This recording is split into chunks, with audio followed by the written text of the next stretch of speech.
Okay, over to media. Manoj గారు hi. Hello అండి, కోపిస్ట్ గారు. ఈ మధ్య బాగా కోపం ఎక్కువైపోయింది మీకు. తప్పదు సార్, మీ అవతల వాళ్ళు బట్టి యువతల వాళ్ళు ఉంటుంది సార్. అబ్బా, యాక్షన్ బట్టి రియాక్షన్ కదా. Action to reaction. అంతే కదా. Super sir. ఆ, చెప్పండి సార్. ఎందుకంటే ఇంకా వేడి తగ్గిపోలేదు. సార్ ముందు డైరెక్టర్ గారు కంగ్రాట్స్. గ్లిమ్స్ చాలా బాగుంది. సో కాన్సెప్ట్ అదిని చాలా బాగుంది.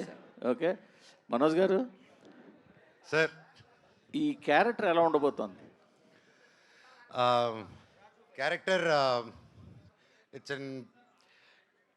ఇతను మంచి కోసం వెళ్ళినప్పుడు అది ఎవరొడ్డొచ్చినా కనిపిదండి. ఆ మంచి జరగాలి, లోక కళ్యాణం జరగాలి. మన ఇండియాకి అడుక్కుంటే స్వాతంత్రం కాదు, కొట్టి తెచ్చుకోవాలన్న కాన్సెప్ట్ నమ్ముకునేవాడే డేవిడ్ రెడ్డి అండి. అదే ఎందుకు అడిగానంటే ఆ క్వశ్చను, టీజర్లో ఇంకా కొంచెం మిరాయి విలన్ ఛాయలు పోయినట్టు కనిపించాలి కొద్దిగా. మీకు సైట్ పోయినట్టుంది. మీరేలా లాంగ్ చుట్టూ ఇట్లా పొట్టి చుట్టూ. మీ గెటప్ చాలా బాగుంది, మీ గెటప్ చాలా బాగుంది. ఆ. బట్ అది పట్టుకుని బ్యాట్ పట్టుకుని వెళ్తుంటే చిన్న లైట్గా విలన్ ఛాయలు కనిపించాయి. అందుకని ఈ క్యారెక్టర్ ఎలా ఉండబోతోందని అడిగా. యోధుడి చేతిలో ఏ ఆయుధం ఉన్నా అతను అలాగే కనిపిస్తాడండి. Okay okay, very good.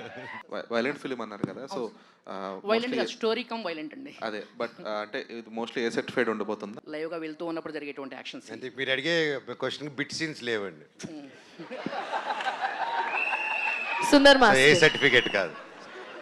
Manoj గారు Sir, can you pass the mic to Sundar Master garu?